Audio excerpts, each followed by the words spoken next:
And away we go. It's the DFS Other presented by Osmo.com, brought to you in part by SuperDraft.io. More on them momentarily. And when I say momentarily, probably within the next 2 minutes, because it's going to be about a 10-minute podcast here as we have a two-game NBA slate. The All-Star break is upon us. Doesn't fall directly on. Well, no, actually it does. Sorry. I forgot what day it was. Valentine's Day. It works out for the 2% of DFS analysts and players who actually have wives or girlfriends to have the day off on Friday. But we have the two-game slate before we head in. Dan Strafford, Adam Scher here with you on this Thursday morning, getting you ready. So, Adam, I thought two-game slate, we'd introduce something different. We'll both shotgun 2 beers, and then we will talk about the slate. How do you feel about that? Sounds great. Because the analysis is going to be about the same either way. I kid somewhat, but a 2-game slate. We're going to talk about the 2 games. We're going to talk a little bit about the first half, mainly from a results perspective, not anything analysis-wise, just Adam taking a look back quickly and any takeaways, anything looking forward into NBA season, or if he's really just looking forward to MLB at this point, which I'm sure there are some of you out there who are doing just that. But I am remiss if I don't ask, Adam, how the hell are you doing? Doing good. Basketball, I'm excited for the break, but also not really, because I think as most people know, I had a rough first half of the season, but I've kind of switched up the tournaments I'm playing now and playing more higher stakes stuff, smaller field at the expense of max entering all the huge field stuff. And so I mean it's fun. I've always enjoyed that approach more, and it's kind of my background that I kind of expanded into max entry, and now I'm going back to that. So I've always enjoyed it more, and the results have been decent for the few days I've been doing it. So I'm kind of annoyed that now I have to take a week off. But have you changed your approach to projections and all of those things, or are you just simply changing your approach to how you're utilizing an optimizer? I mean, I've tweaked my process a little bit, just trying to correct what I think were some mistakes that I was making as far as max entry goes. With the smaller field stuff, obviously, you're not as concerned about taking you don't have to be nearly as contrarian, because if you play someone who's 20% owned in a 300-person tournament, you're still only competing with 60 teams, whereas right. In the $15 on DraftKings, you're competing with whatever 20% of 30,000 is. It's a lot. Yeah, so, I'm not doing math right now. Sorry. Right. I guess 6,000. So it obviously makes a difference there, and you can kind of play better teams as far as projections go, but also just kind of altering my strategy. I noticed going into lineup study on Fantasy Cruncher, I went and I looked at a couple of guys that I consider really, really good, max entry players, Alex, of course, being one of them.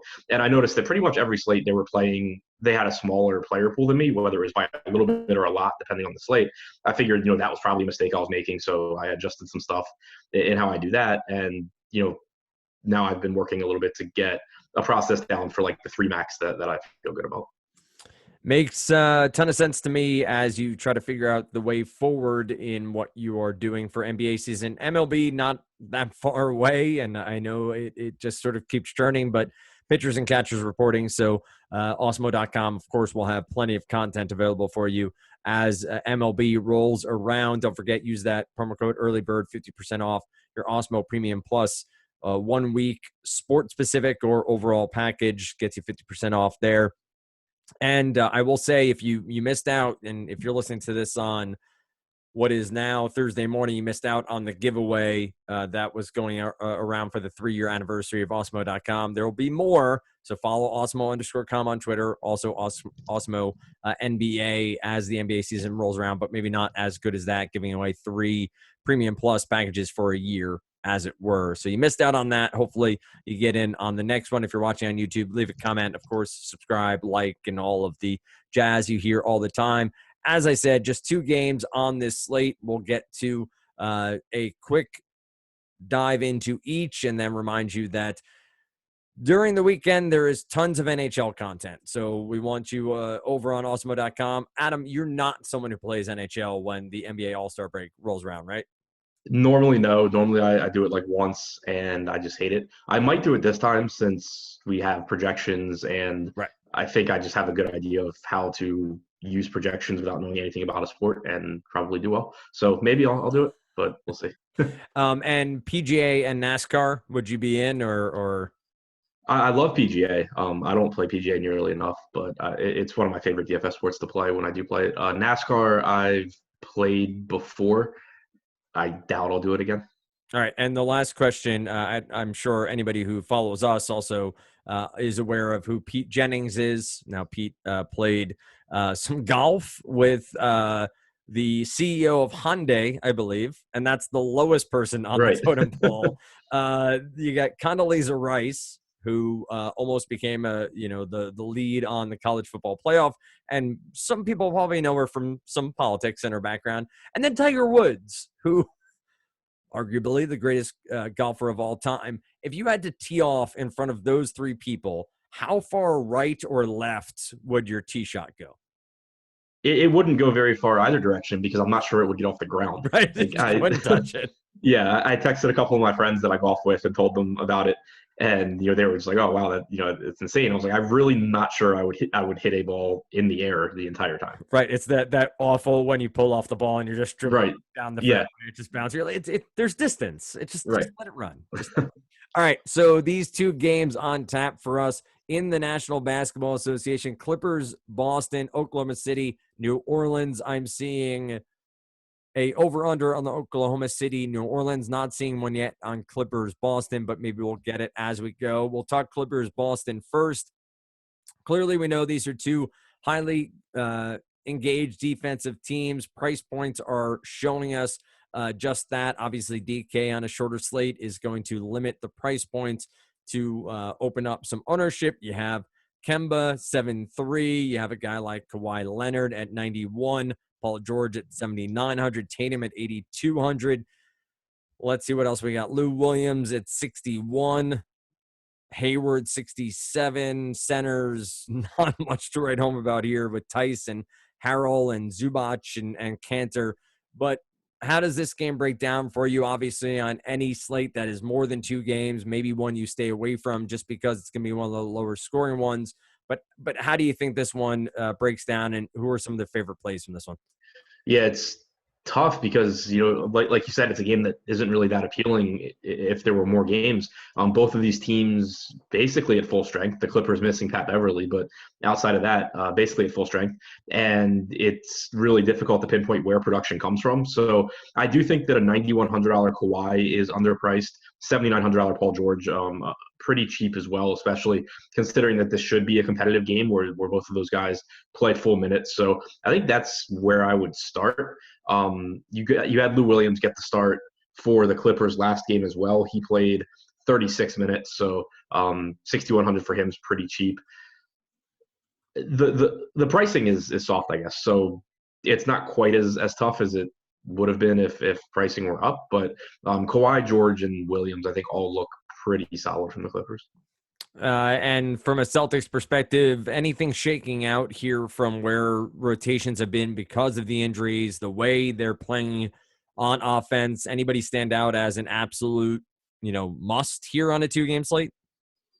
I don't think so. I like the Clippers pricing better than I like the Celtics pricing because the Clippers also have $4,500 Harrell, who his minutes have been down, but if you're going to get 25, 26 minutes from him, that's a decent price point. Whereas the Celtics, you have Tatum, who's a little bit more expensive than George.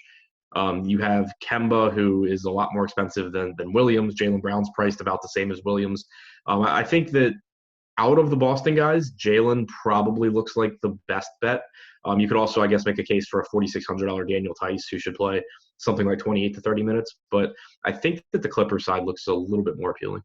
All right, so don't forget, we are talking about DraftKings here, but SuperDraft is the sponsor of the show. We use DraftKings as a jumping off point. SuperDraft is the future of daily fantasy sports, at least according to what I'm reading here. Experience SuperDraft's exclusive game mode multiplier. Say goodbye to salary restrictions and hello to lineup freedom. Use your fantasy sports knowledge, Osmo's free SuperDraft projections, and free SuperDraft primer each and every day when available from Damian Matthews. It's SuperDraft's biggest contest ever that happened last night. They continue to pump up more and more options over at SuperDraft. superdraft.io, or download the app in the App Store. Don't forget SuperDraft, no limits, more winning. So check it out, superdraft.io. The multiplier is a different way to play the game. You can build a lineup of your choosing, which can be a fun way to go about playing some daily fantasy sports. Oklahoma City and New Orleans is our other contest on this slate.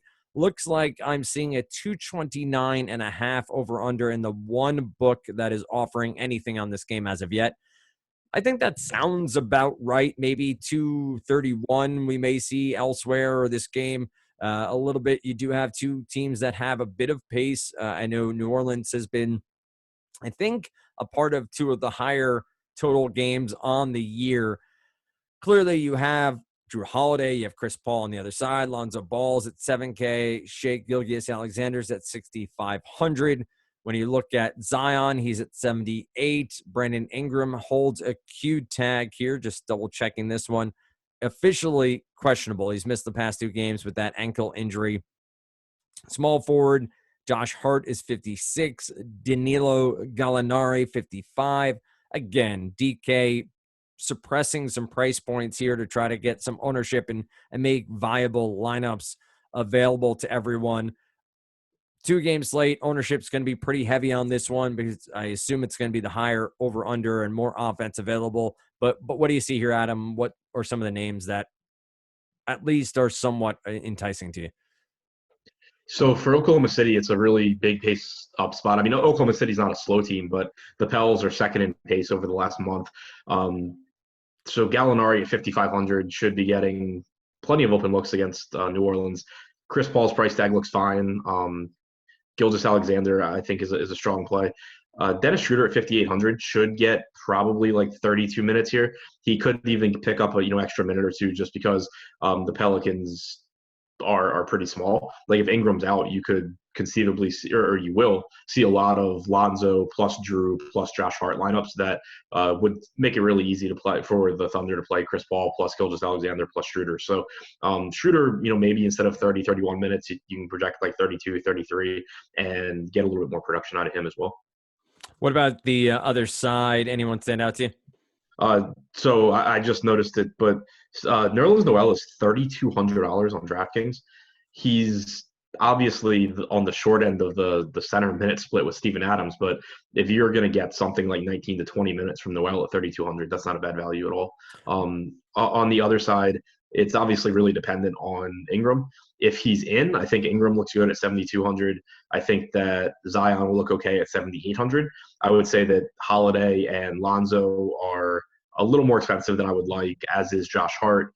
And then Derek Favors at 4,900 is kind of a neutral play if Ingram is in, because he most likely is going to play like 24, 25 minutes. If Ingram's out, then I think the entire team basically is underpriced because you get more usage for Zion. He would look really good at 7,800. Drew Holiday gets more usage as well. He'd be a top play at 7,400.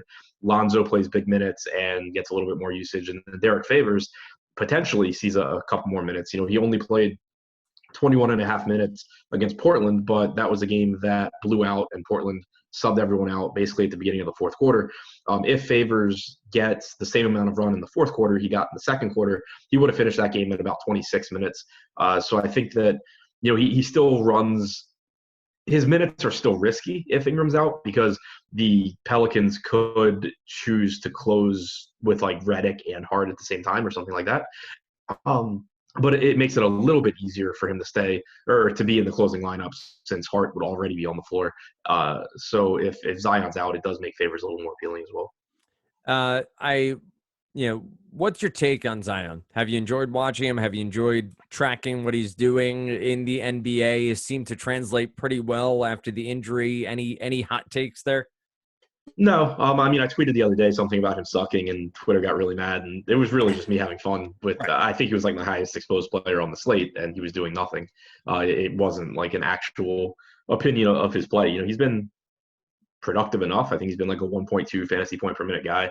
I think I've only seen a couple of Pels games since he came back, but the one thing that I have noticed is that he really is a matchup nightmare for whoever they put on him, because if you put a center on him, he just goes around him. And if you put a smaller guy on him, then he's just going right through him. So it really has been difficult for teams to match up with him in the paint, which has been, pretty fun to watch, I think. And off the top of your head, I know you probably haven't crunched these numbers yet, but who has been the player you've played too much in the first half of the NBA season? Like sticking out as we close out this first half of the NBA season, the person who you just realize, holy shit, I've played X too many times. Like it's just gone on too often and too much. Who is it? Everyone. No, I don't know that I have one of those this year. Normally I do. This year it's really felt like I've just been like 2 games early on like 15 different players. Like it's not like it's been one guy. It's just like I'll have somebody, he'll tank, and then 2 games later it's like, oh well, or 1 game later, whatever. It's like, oh well, yeah, could have done that. I mean, whether it's like a monster game or just a normal game, right? Just what you need at 6x. Right. Or yeah, I mean tonight was like the perfect example of it. I had a bunch of good lineups. Last night, I guess it was, last night with Melo, who managed to get 1 rebound against the Pelicans, and then tonight in the first 6 minutes of the game, he had 6 rebounds, and it's just like, okay, that's like the epitome of how my first half has gone. But I don't think that there's been like one guy, because normally the guys that I've been jamming in have been like Luka, which obviously I'm not upset about. Right. Giannis was one that I caught early, because early in the season I was kind of always optimistically projecting his minutes, like giving him 34 minutes, like, oh, if the game stays close. And the result was just that I was getting 65% Giannis on every single slate. Yep. But I quit that one pretty early. But yeah, I can't think of one guy in particular that has really killed me. I have to say, I'm very happy that Markieff Morris has been in and out of the lineup, because I'd be playing him every single slate. Not kidding slightly. I had a bit of a Markieff Morris problem a couple of years back. I remember that. Yeah, too many people do. It's a problem. But nonetheless, you find Adam over on Twitter at ShipMyMoneyDFS. If you so choose to become an Osmo Premium Plus subscriber, you can find him in Slide Chat. He loves DMs. They're open. You can slide on into them on any given day, night, overnight. You can say, hey, you up, ? And he will respond. He won't really, but Lofty does. So DM him. But nonetheless, find me on Twitter at Dan Strafford, Osmo_com for the website, Osmo NBA for NBA specific, MLB around the corner. And of course, we do now have XFL projections. So if you are someone who is playing XFL this weekend, if you're playing NASCAR, if you're playing golf, all of it is available to you over at Osmo.com. Hopefully, if some of you are listening to this overnight, you get on over to our golf product. But just because NBA is not here, you have plenty of DFS options. Is there DFS for the All-Star game? Like, I forget now that this is a whole new world, right? If I remember correctly. I remember 3 years ago when the Pro Bowl happened, I was like, oh my God, or maybe 4. Wow, they have the Desert Classic or whatever it was called for the Pro Bowl. I was like, wow, this is really degenerate. Like they're making Pro Bowl stuff, and now you have, first quarter of the Pro Bowl is available to people. So Team Giannis, Team LeBron. Giannis is a new father. Just bet the house on him. I know he drafted a bad team, but his team is awful. It's awful. It is. You have to pull the guys out and be like, listen, man, next time, just think through it a little bit. I know you like the little kid who wants to play kickball and you want to make him feel good about himself, but draft a better team next time. The best comparison that I could make, like seeing those teams, were like back in like high school gym class. Yeah, exactly. Like instead of instead of putting all the best, drafting the best players that I could if I was captain, it was who will give me the ball. Right. That's right. Exactly what Giannis did. Yeah. Who is most likely to not shoot the ball? I want them on my team so I can shoot it more often. Right. Exactly. Kind of crazy. LeBron has a very balanced and deep lineup. So we'll see how that game goes and how that moves forward. And eventually MLB will adopt something similar, but just slightly more terrible. Like MLB is going to figure out a way to screw up the All-Star game even further. They need to figure out how to screw up the playoffs first. So. Right. Well, I mean, they're well on their way to that. Nonetheless, we are going to close this out. We are back with you I think it's Monday morning. It'll be Chris and EMAC. It might be Tuesday morning with the next DFS early bird from Osmo.com. But check that out. What? Well, what's the next NBA slate? Tuesday or Wednesday? Thursday, Friday. Oh, Jesus. Is it that long a layoff? Yeah, it's like a week. All right, we'll talk to you soon. It's like we're not breaking up with you, but we're not going to talk for a little while. It was a little awkward last time we hung out, and we're gonna push this off for a little bit. But nonetheless, we love you all. Leave a comment, leave a like, and we'll see you next time right here on the DFS Early Bird presented by Osmo.com.